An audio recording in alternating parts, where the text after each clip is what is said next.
Hi guys, welcome back on my YouTube channel agriculture future.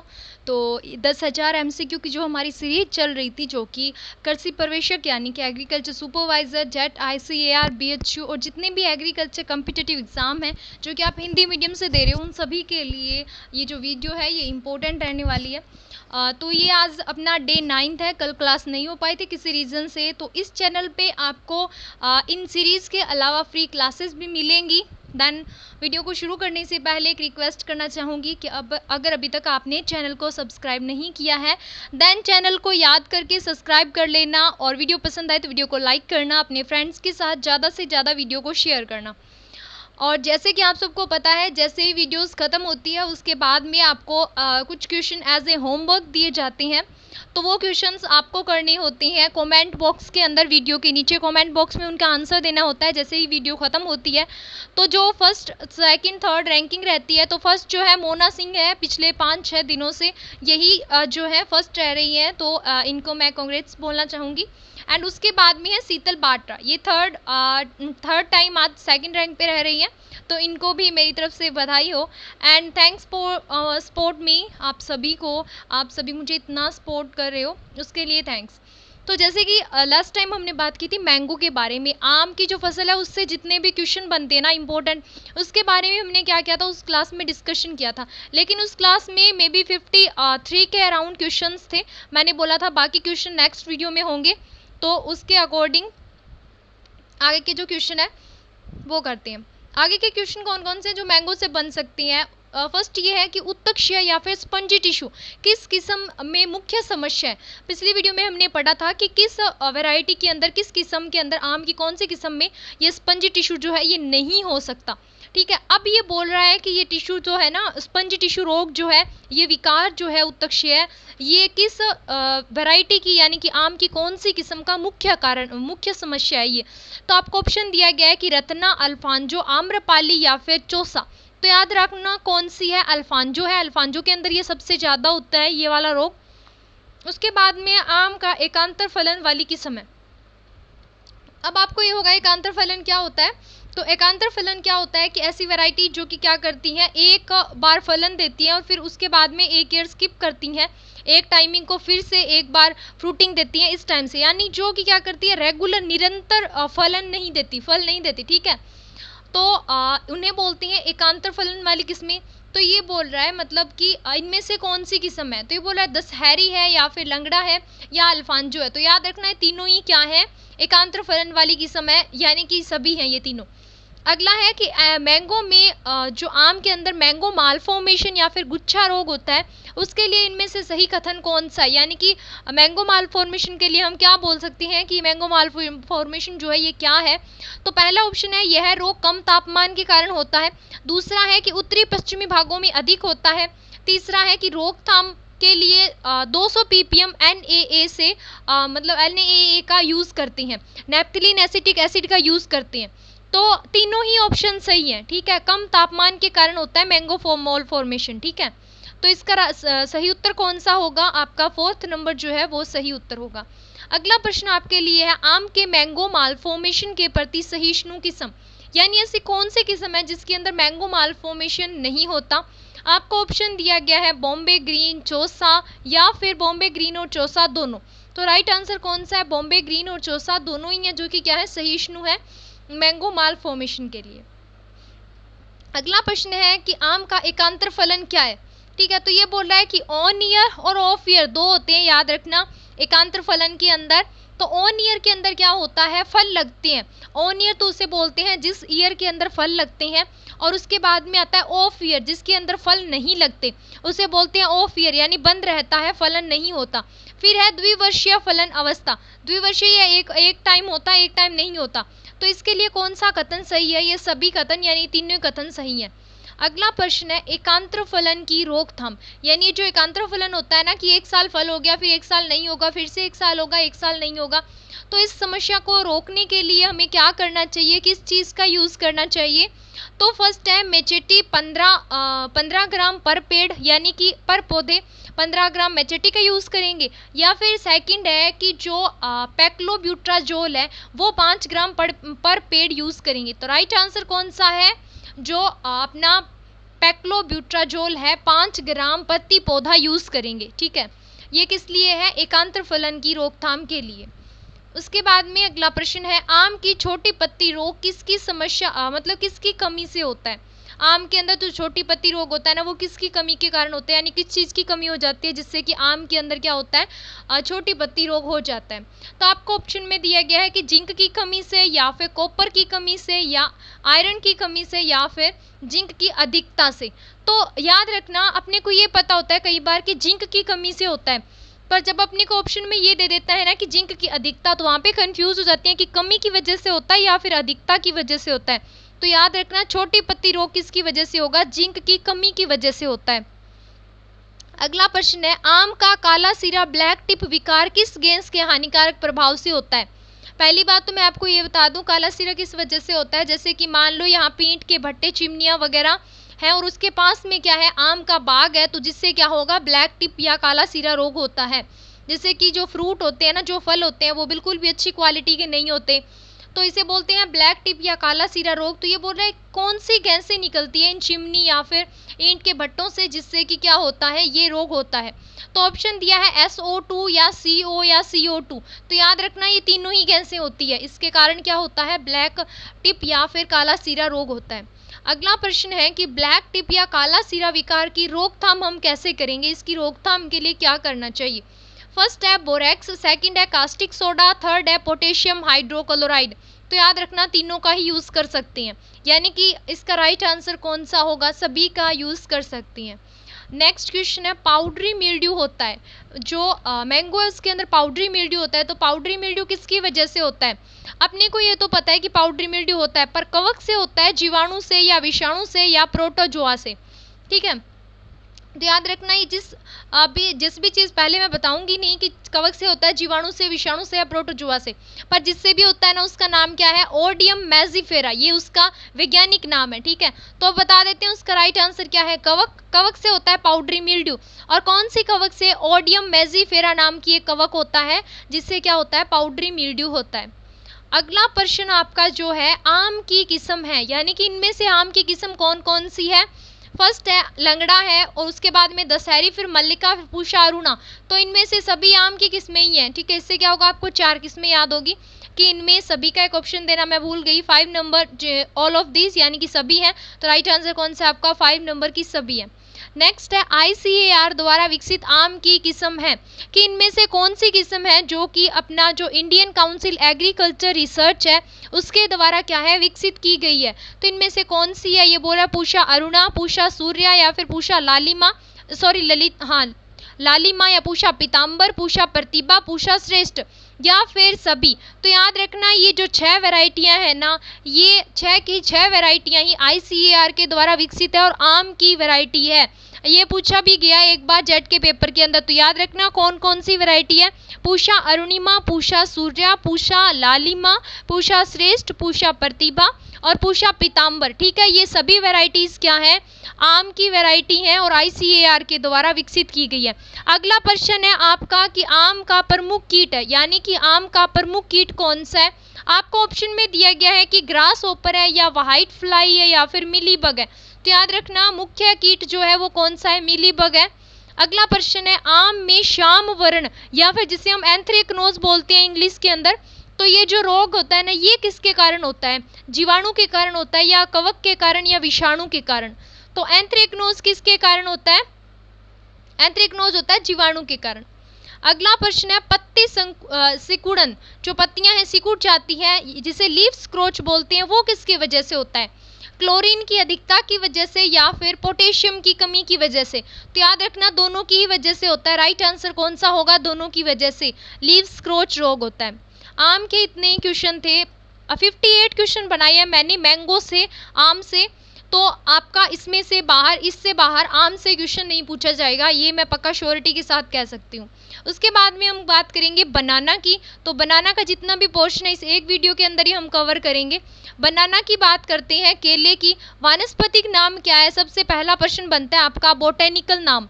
Botanical name क्या है? Carica papaya है, या फिर मैजीफेरा इंडिका है, या मूशा पैराडिशिया का है। तो याद रखना, कैरिका पपाया तो किसका है? पपीते का। मेजिफेरा इंडिका किसका है, आम का, और जो पूषा पैराडीसिएका है, मूसा पैराडीसिएका है, वो किसका है, बनाना का, यानी कि केले का।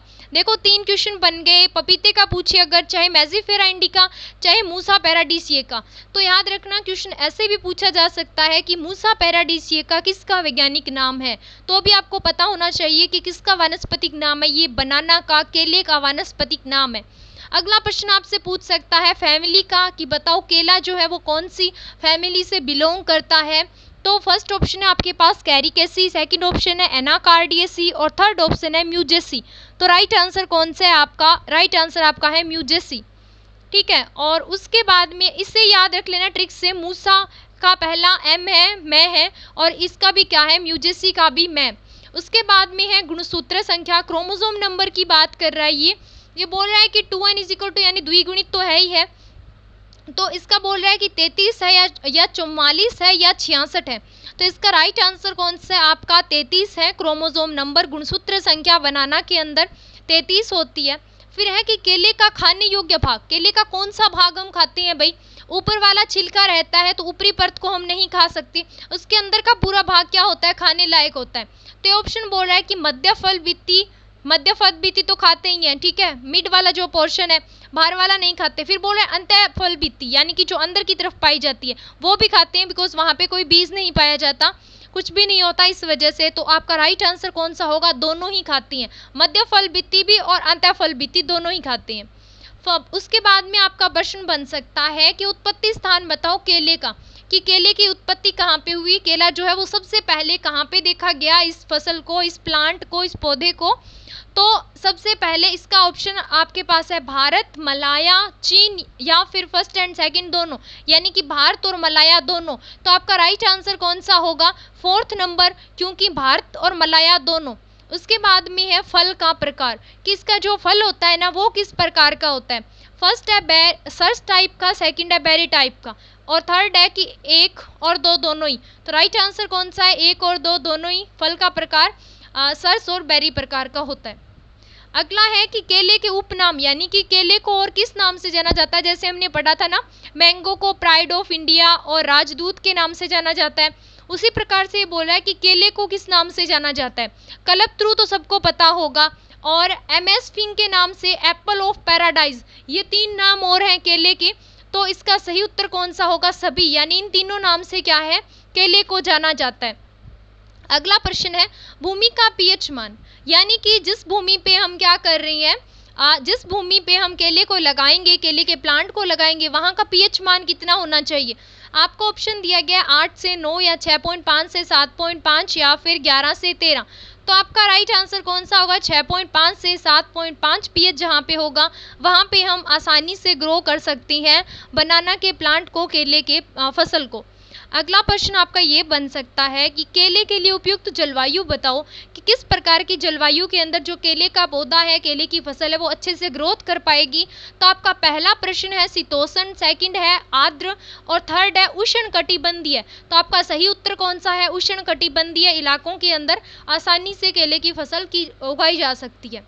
अगला प्रश्न है केले की वृद्धि एवं विकास के लिए औसतन तापमान कितना रहना चाहिए।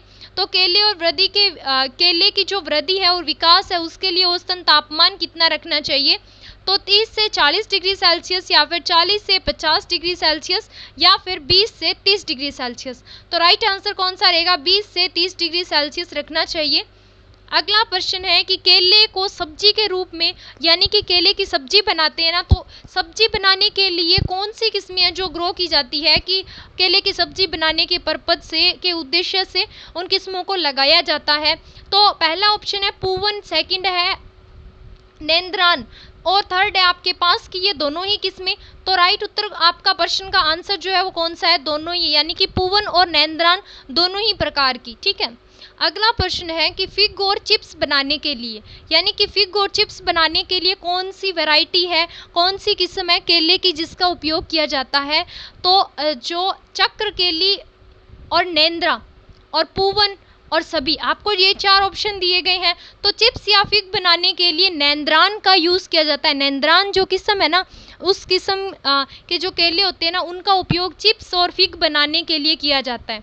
अगला प्रश्न है कि केले की सबसे अधिक मिठास युक्त किस्म, यानी ऐसी कौन सी किस्म है जो सबसे ज़्यादा मीठी होती है, जिसके केले जो होते हैं वो सबसे ज़्यादा मीठे होते हैं। आपको ऑप्शन दिया गया रोबस्टा, पूवन, विक्षु पक्षी या फिर कारपुरावली। तो याद रखना मैंने जितनी भी वैरायटी इसके अंदर मेंशन की है ना वो बनाना की है सभी।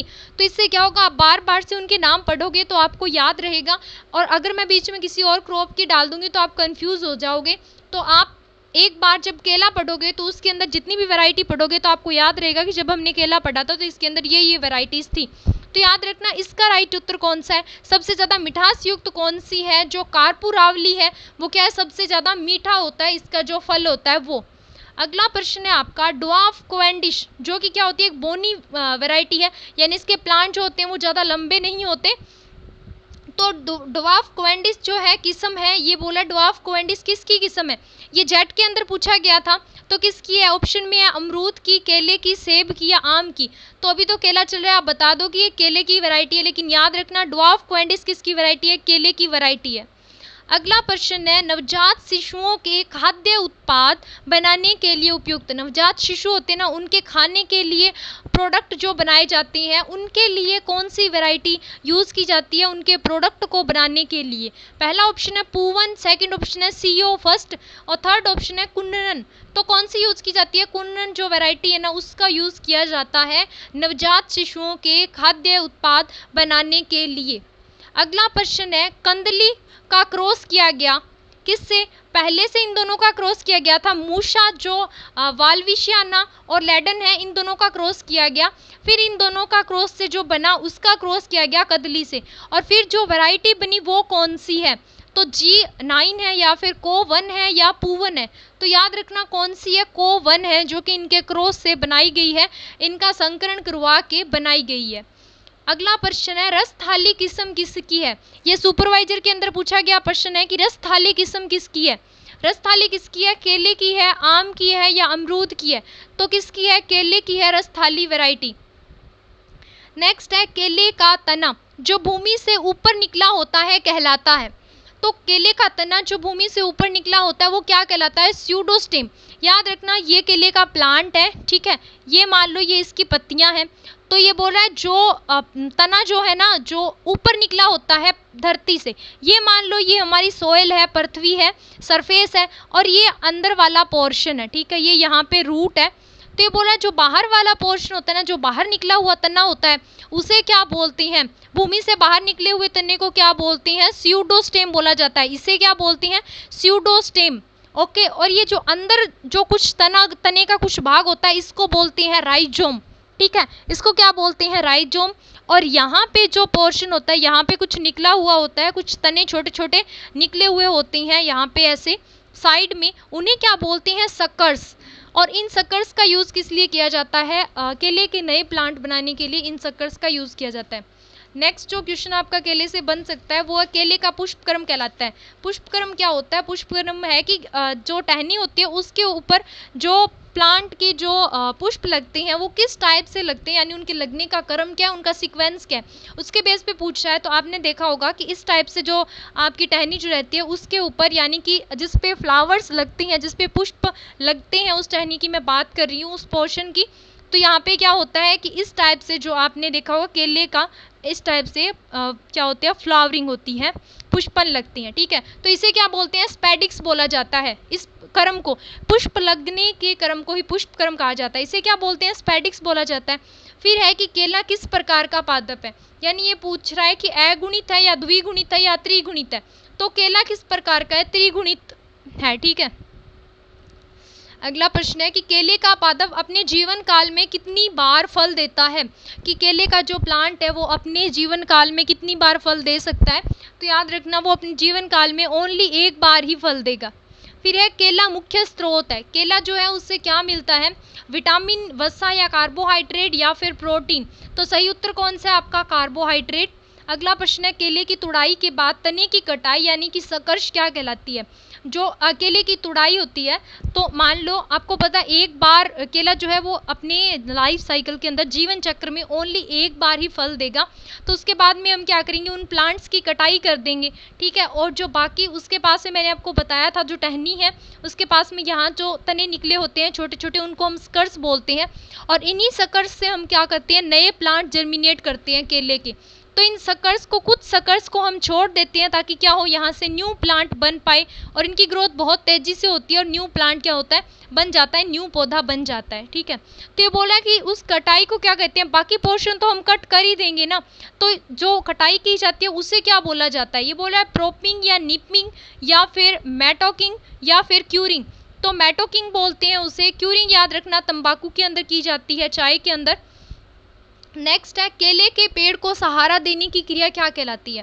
केले का जो पेड़ होता है उसको सहारा देने की क्रिया क्या कहलाती है, प्रोपिंग। प्रोपिंग के अंदर क्या होता है कि केले का जो पेड़ होता है, जो शाख होती है, उसे क्या करते हैं, लकड़ी की सहायता से या फिर किसी भी पोल वगैरह की हेल्प से क्या करती हैं, इसे सहारा दिया जाता है ताकि तूफान वगैरह की वजह से ये गिरे नहीं और क्या हो, इसकी फ्रूटिंग खराब ना हो, ठीक है। इसके लिए इसे क्या किया जाता है, सहारा दिया जाता है, क्योंकि जब वह इसके ऊपर फल लगते हैं तो वो बहुत ज़्यादा वजन होता है इसका, तो ये संभाल नहीं पाता, इसकी वजह से इसको सहारा दिया जाता है। इस सहारे को, इस पूरी प्रोसेस को क्या बोलते हैं, प्रोपिंग बोला जाता है। नेक्स्ट क्वेश्चन है कि केला क्या है। कुछ लोग बोलते हैं केले के पेड़, केला शाख है या बेल है या फिर सभी प्रकार है। तो राइट आंसर कौन सा है, केला क्या है, एक शाख है, याद रखना, पेड़ नहीं है। पेड़ के अंदर लकड़ी होती है लेकिन केले के अंदर लकड़ी नहीं होती है, तंतुओं से मिलके बना होता है। अगला है कि केले का पनामा विल्ट रोग प्रतिरोधी किस्म है। ऐसी कौन सी किस्म है जिसमें पनामा विल्ट रोग जो है ना वो नहीं लगता, उसके लिए प्रतिरोधी है। फर्स्ट ऑप्शन है पूवन, सेकंड है क्वेंडिश और थर्ड ऑप्शन है कि दोनों। तो याद रखना दोनों ही वैरायटी है ना, पनामा विल्ट के लिए क्या है, प्रतिरोधी है। दोनों ही वैरायटियों के अंदर पनामा विल्ट जो है वो नहीं लगता। अगला प्रश्न है, भारत में केले की तुड़ाई कब करते हैं। भारत में केले की तुड़ाई कौन से महीने के अंदर की जाती है। फर्स्ट ऑप्शन है अप्रैल से सितंबर के अंदर, सेकंड है सितंबर से दिसंबर के अंदर, थर्ड है दिसंबर से जनवरी के अंदर। तो आपका राइट आंसर कौन सा है, अप्रैल से सितंबर के अंदर। अगला प्रश्न है आपका, केले के फलों को परिपक्व बनाने के लिए क्या किया जाता है। कि केले का जो फल होता है उसको मैच्योर बनाने के लिए, मैच्योर करने के लिए, उसको परिपक्व करने से, पूरी तरह से पकाने के लिए किस चीज़ का यूज़ करते हैं। तो फर्स्ट ऑप्शन है वायु रहित कमरे के अंदर, एक साइड के अंदर हम क्या करेंगे, एक कोने के अंदर धुआं कर देंगे, जिससे कि क्या होगा, कुछ लिमिटेड टाइम यानी कि 32 आवर्स के बाद क्या होंगे, फल पक जाएंगे। या फिर हम क्या करेंगे, 200 ml इथरेल का यूज़ करेंगे। आपको पता होगा इथरेल का यूज़ किस लिए किया जाता है, जो अपरिपक्व फल होते हैं, जो पूरी तरह से पके हुए नहीं होते, उन फलों को पकाने के लिए इथरेल का यूज़ किया जाता है। नेक्स्ट ऑप्शन है 10 से 15 ग्राम हाइड्रोक्लोराइड यानी कि NaOH का यूज़ किया जाता है। फोर्थ है 1000 ppm इथरेल का यूज़ करेंगे। तो राइट आंसर कौन सा है, इसमें से सभी है, बिकॉज ये सभी मेथड हम अप्लाई करते हैं केले के अपरिपक्व फल को, यानी कि जो पूरी तरह से पके हुए नहीं होते, उन फलों को परिपक्व करने के लिए। ऐसा करके हम क्या कर सकते हैं, फलों को एक यानी ये पूरी प्रोसीजर करने के बाद हम सभी फलों को पूरी तरह से परिपक्व बना सकते हैं। फिर है केले के परिपक्व फलों को भंडारित करने के लिए तापमान कितना रखना चाहिए। यानी कि केले के फलों को हमने पका लिया, उसके बाद में हम उसे कहीं भी नहीं रख सकते, यानी कि उसके लिए एक उचित तापमान होता है जिस तापमान पे हम उसको स्टोर करके रख सकते हैं। अगर वो तापमान उसे नहीं मिलेगा तो जो फ्रूट है वो क्या होंगे, खराब होने लग जाएंगे, केले के जो फल है वो खराब होने लग जाएंगे। तो ये तापमान पूछ रहा है कि किस तापमान पे हम उसे रख सकते हैं। तो तापमान याद रखना 12 से 13 डिग्री सेल्सियस तापमान पे हम रख सकते हैं। और अगला प्रश्न जो आपका है, 1 सेकंड स्लाइड रिपीट होगी। नेक्स्ट क्वेश्चन है पके फलों को किस अपेक्षित आर्द्रता पर भंडारित करेंगे। यानी कि जहाँ हम भंडारित करेंगे ना, जब उस टाइम जो रिलेटिव ह्यूमिडिटी होगी, जो अपेक्षित आर्द्रता होगी, नमी जो होगी, वो कितनी होनी चाहिए।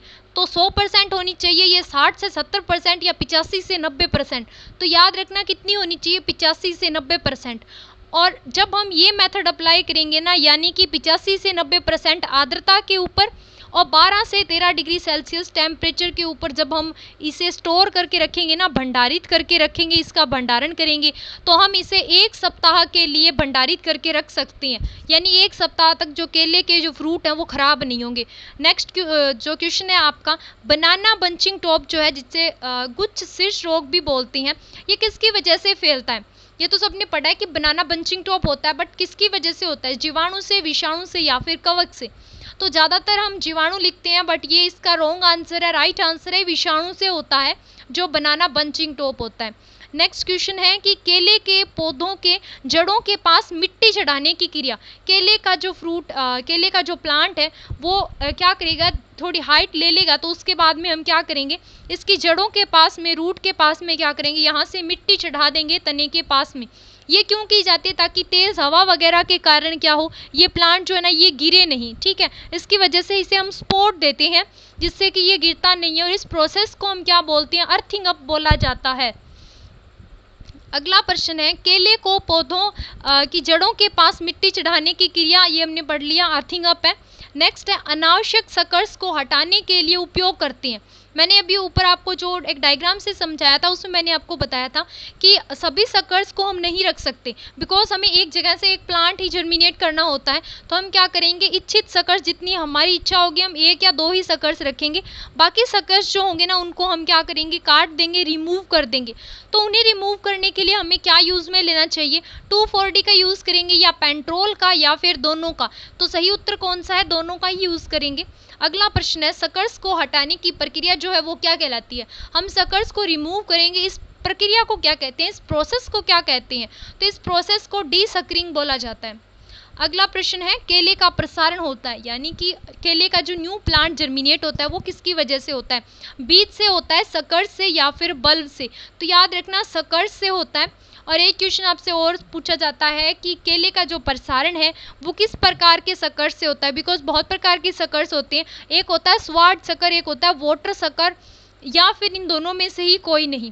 तो आपका राइट आंसर कौन सा है? हम स्वार्ड सकर्स जो है ना उसका यूज़ करेंगे प्रसारण के लिए, नए पौधे को जर्मिनेट करने के लिए। अगला प्रश्न है, उत्तक संवर्धन तकनीक से केले की विकसित किस्म। उत्तक संवर्धन जो तकनीक है उससे हमने एक केले की जो किस्म विकसित की गई है वो कौन सी है? को1 है या पू1 है या G9 है या फिर सभी है? तो राइट आंसर कौन सा है? G9 है, जो कि टिश्यू कल्चर या फिर उत्तक संवर्धन से तकनीक से क्या है, जिसे विकसित किया गया है। अगला प्रश्न है, केले के सकर्स का वजन या फिर उम्र कितनी होनी चाहिए? तो केले का जो सकर्स यूज़ करते हैं तो ये एक सकर्स का पूछ रहा है कि एक सकर्स का वजन एवरेज कितना होना चाहिए और उसकी उम्र कितनी होनी चाहिए, यानी कि कितने टाइम पुराना होना चाहिए। तो राइट आंसर कौन सा है? 500 से 750 ग्राम होना चाहिए एक सकर्स का वजन, और उम्र 3 से 4 माह पुराना होना चाहिए। अगला प्रश्न है, केले का रोपण किस माह में करती हैं? तो केले का रोपण कब किया जाता है? इसकी रोपाई जुलाई से अगस्त महीने के अंदर करते हैं। फिर है, केले का रोपण करते हैं ना उस टाइम दूरी कितनी रखते हैं, यानी कि पौधे से पौधे की दूरी जो रखी जाती है और लाइन से लाइन की दूरी जो रखी जाती है वो कितनी रखी जाती है? तो 3x3 मीटर रखी जाती है पौधे से पौधे की और लाइन से लाइन की दूरी। अगला प्रश्न है, केले की ड्वार्फ क्वेंडिस जो है बोनी किस्म जो है उसका रोपण कितनी दूरी पे करते हैं? तो उसका रोपण कितनी दूरी पे करते हैं? 1.8 × 1.8 मीटर की दूरी पे करते हैं। अगला प्रश्न है, केले में फूल कितने समय बाद आने लगते हैं? केले का जो सकर्स है हमने लगा दिया तो उसके कितने टाइम बाद जो क्या है फूल आने शुरू होंगे? तो कितने टाइम बाद फूल आना शुरू हो जाएंगे? तो 9 से 12 महीने बाद क्या होगा, जो फूल आने क्या है शुरू हो जाएंगे। फिर है, पुष्पन के कितने माह बाद फल लगना शुरू हो जाते हैं? तो 3 से 6 माह बाद क्या होंगे, फल लगना शुरू हो जाएंगे। और उपज कितनी रहती है? तो उपज कितनी रहती है पर हेक्टेयर बतानी, यानी कि 1 हेक्टेयर से कितना केला प्रोडक्शन कर सकते हैं। तो कितना रहेगा, 30 से 40 क्विंटल पर हेक्टेयर रहेगा। एंड आज की वीडियो में इतना ही, मिलते हैं नेक्स्ट वीडियो में। अगर अभी तक चैनल को सब्सक्राइब नहीं किया है देन चैनल को सब्सक्राइब कर लें, अपने फ्रेंड्स के साथ ज़्यादा से ज़्यादा इसे शेयर करें ताकि मुझे भी सपोर्ट मिले, एंड वीडियो को लाइक करें अगर आपको वीडियो पसंद आया। और जैसे कि आपको क्लास के एंड में 3 क्वेश्चन एज ए होमवर्क दिए जाते हैं, तो आज का भी वही रूटीन रहेगा। आपको जो मैं बता देती हूँ, गाय की ऐसी कौन सी किस्म है, फर्स्ट क्वेश्चन है ये आपका, गाय की ऐसी कौन सी किस्म है जिसके दूध के अंदर सबसे ज़्यादा वसा पाई जाती है। ठीक है, फर्स्ट क्वेश्चन है। सेकंड क्वेश्चन, यानी कि गाय की ऐसी कौन सी नस्ल है जो कि सवाई चाल के लिए क्या है, प्रसिद्ध है। थर्ड क्वेश्चन है, जलेबी आकार के सींग किस नस्ल में पाए जाती हैं और वो कौन सा, मतलब किस ब्रीड से रिलेटेड है, यानी कि वो भैंस है या गाय है, ये भी आपको लिखना है। ठीक है, तो ये 3 प्रश्न है आपके। गाय में सबसे ज़्यादा वसा कौन सी गाय की नस्ल में पाई जाती है, सवाई चाल के लिए प्रसिद्ध गाय की किस्म बतानी है, और जलेबी आकार के सींग जो है वो किस पशु की विशेषता है और उसका नाम भी आपको बताना है। तो आज की वीडियो में इतना ही, ये 3 क्वेश्चन थे आपके लिए। एंड आपको वीडियो हेल्पफुल लगेगा, आप इनके आंसर करते हो तो मुझे भी मोटिवेशन मिलता है कि आपको वीडियोस में इंटरेस्टेड हो आप भी, तो उसी टाइप से फिर मैं नेक्स्ट वीडियो बनाती हूँ। तो इस संडे आपका जो है 1 घंटे की ये क्लास रहेगी जिसके अंदर आपके लगभग MCQs कवर करवाए जाएंगे। अब ये हॉर्टी का पोर्शन चल रहा है, धीरे धीरे पूरी हॉर्टी हम कवर कर लेंगे कुछ ही दिनों के अंदर। तो एग्रीकल्चर की टेंशन मत लो, एग्रीकल्चर अपने कवर कर लेंगे, इससे बाहर कुछ नहीं जाने वाला। बिकॉज मेरी NCERT की बुक से एक एक लाइन से मैंने क्वेश्चन निकाला है, आप खुद देख सकते हो अगर आपको डाउट है देन तब। तो thanks for watching my video, मिलते हैं नेक्स्ट वीडियो में, तब तक के लिए टेक केयर, बाय बाय।